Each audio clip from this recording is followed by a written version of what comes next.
صدر مملکت آصف علی زرداری نے آج پارلیمنٹ کے مشترکہ اجلاس سے خطاب کیا اور اس اجلاس میں زبردست ہنگامہ آرائی ہوئی۔ صدر کے خطاب کے دوران ہنگامہ آرائی کوئی نئی بات نہیں ہے۔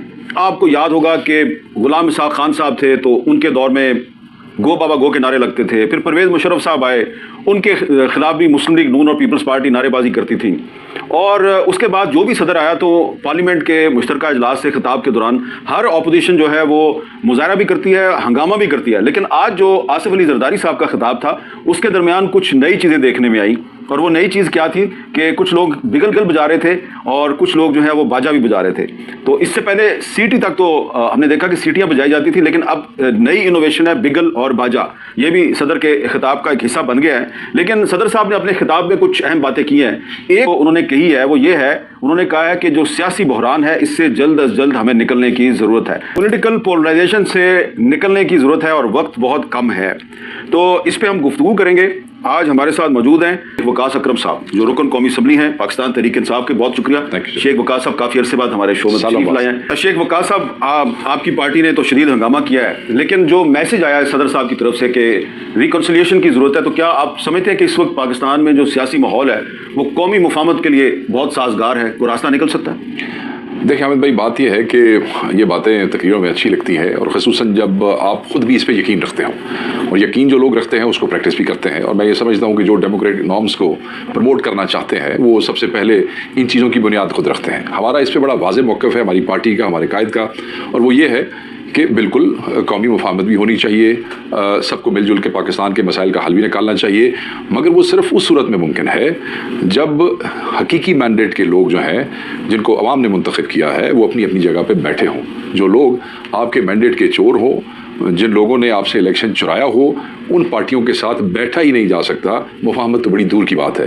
یہ ہو نہیں سکتا کہ میں آپ کو اپنا چور سمجھتا ہوں، جو کہ میں بالکل سمجھتا ہوں، اور اس کے بعد آپ میری چوری بھی واپس نہ کریں، اور شام کو میں آپ کو ڈنر پہ بیٹھ کے آپ کے ساتھ گپے لگا رہا ہوں۔ یہ ہماری سوسائٹی میں ہوتا نہیں ہے۔ ساڈا چور ہی ہوتا جائے، وہ چاہے جتنا مرضی نیک پاک ہو کے آ جائے۔ تو کیونکہ ہم اس پہ بلیو کرتے ہیں، تو صدر صاحب کی تقریر ایسی تقریر تھی جو اچھی لکھی جاتی ہے، لکھنے والے آپ کو پتہ سمجھدار لوگ ہوتے ہیں، اور پڑھنے والے پڑھ چھڑتے ہیں جو لکھا ہوتا ہے، but you must believe in it, and I am sure کہ these people don't believe in the words that they have uttered. وہ اس پہ یقین نہیں رکھتے ہیں، کیونکہ اگر یقین رکھتے ہوتے تو آپ دیکھیں کہ سارے امیدوار غائب ہو گئے، اور ایک مطلب ایک ایم این اے جو ہے وہ ہو گیا، پھر ہمارے کتنے ایم این ایز کے مینڈیٹ چوری ہوئے، اور پھر کیسے حلف ہوئے، فارمز 47 میں کیا ہوا۔ یہ کہانیاں اتنی دفعہ آپ کے چینلز پہ چل چکی ہیں، میں ٹائم ضائع نہیں کروں گا۔ تو اچھی بات ہے لیٹرنٹ اسپرٹ میں، مگر ان کے منہ سے اچھی لگتی ہے جو خود اس پہ بلیو کرتے ہوں۔ جو لوگ الیکشن چوری کرتے ہوں ان کے منہ سے کہانیاں اچھی نہیں لگتی۔ اچھا، اب شیخ صاحب کی گفتگو جن لوگوں نے سنی ہے اور وہ تحریک انصاف سے اتفاق نہیں کرتے، ان کا خیال ہوگا انہوں نے بڑی سخت باتیں کی ہیں،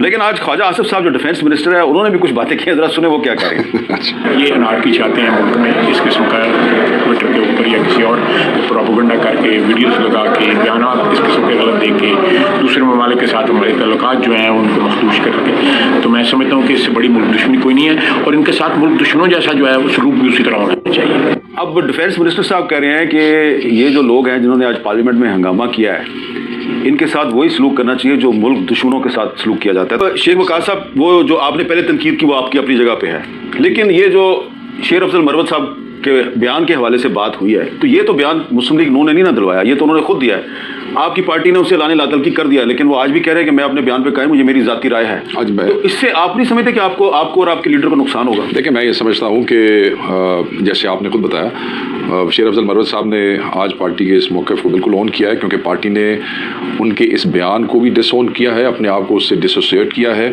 اور انہوں نے بھی آج کہہ دیا مروت صاحب نے کہ جی یہ میرا ذاتی بیان تھا۔ اس میں تھوڑا سا ایڈ کر دوں، آج عمران خان صاحب سے اڈیالہ میں دوستوں کی ملاقات ہوئی، اور عمران خان صاحب نے بڑا کلیئرٹی سے ایک میسج باہر بھیجا ہے۔ انہوں نے کہا کہ ان کے دور میں 2 OIC کی کانفرنسز کامیاب ہوئیں، اور وہ سعودی عرب کے بغیر ممکن ہی نہیں تھی۔ انہوں نے ساتھ یہ بھی کہا ہے کہ ہماری گورنمنٹ گرنے سے پہلے وہ $2 ارب جو ملک ہمیں دے رہا ہے، کوئی سوچ بھی نہیں سکتا ہماری پارٹی میں کہ جو ہمیں اس ملک کو مضبوط کرنے کے لیے اس حکومت کو ہیلپ کر رہے ہیں، $2 ارب دے کے وہ ہمیں گرائیں گے، تو نہ کوئی ایسی بات ہے۔ We hold them in high respect, we hold them very dear to our hearts, MBS کے ساتھ وہ اپنا پرسنل تعلق کلیم کرتے ہیں. بہت سی باتیں انہوں نے بتائیں تعلقات کے حوالے سے. انہوں نے کہا بالکل سعودی عرب کا پاکستان کے فیوچر کے ڈیولپمنٹ کے حوالے سے اور ریجن کے حوالے سے ایک رول ہے. این آر پارٹی اس کو رسپیکٹ کرتی ہے اور اس کو ہولڈ کرتی ہے جسٹ بیکاز پوری اتنی بڑی پارٹی کہ کسی ایک آدمی نے ایک ایسی ذاتی رائے دی جو اب ہمارے دوستوں کے ہاتھ میں آ گئی. اور میں کل سے دیکھ رہا ہوں کہ ہر ٹاک شو کے اوپر یہ انشور کہ جناب یہ بات ہو.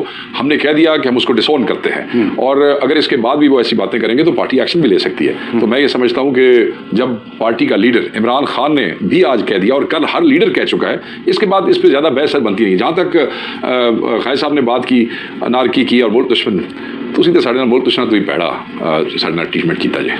ملک دشمنوں کے ساتھ بھی ایسے نہیں کہ ملک دشمنوں کو جاسوسوں کو تو آپ چائے بھی پلاتے ہیں, آپ ان کی منتیں بھی کرتے ہیں, پھر آپ ان کو سزائیں بھی نہیں دیتے ہیں.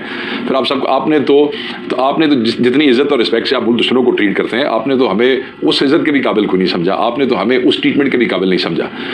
آپ لوگوں کے لیڈروں کے ساتھ یہ ہوگا, یہی آرگومنٹ ہوتا ہے. سانو بھی پڑے آتی, سانو بھی اندر دیتا سی. گنتی کر لو کتنے اندر دیتے سن, گنتی کر لو کتنوں کے کاروبار ختم ہوئے تھے, گنتی کر لیں کتنوں کے مائیں بہنیں بیٹیاں اور 4 دیواریوں میں لوگ تھے, گنتی کر لو, کمپیریزن کر لو.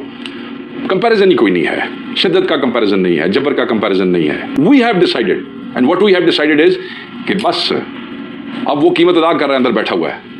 اور یہی ڈیسیجن ہے کہ اب منافقت اگر پہلے تھی تو نہیں ہوگی, اگر کمزوری تھی تو نہیں ہوگی. یہ چوروں سے ہاتھ ملانے والا کام اگر ماضی میں تھا سیاست کے نام پہ تو نہیں کریں گے, تو نہیں کرنا. اور اس کی قیمت کیا ہے, اس کی قیمت کیا ہے کہ خان اندر پڑا ہے. ٹھیک ہے, بندے تو آپ کو پتہ ہے نا, جہاز آتی ہے, ایئر ایمبولینسز آتی ہیں, این انگوٹھے پہ کھا کے ملک جو باہر چلے جاتے ہیں. وہ دوسری گل ہے, بعد اپنی فیملی ڈچ کر دیں انہوں نے, وہ علیحدہ گل ہے. مگر اگلا قیمت دے رہا ہے اور وہ یہ کہتا ہے, اگلا جو اندر بیٹھا ہے وہ کہتا ہے میں قیمت دے دوں گا. اور بالکل ماڑی والا صاحب نے کہا وی ہیو ڈیسائیڈڈ, تسی اپنے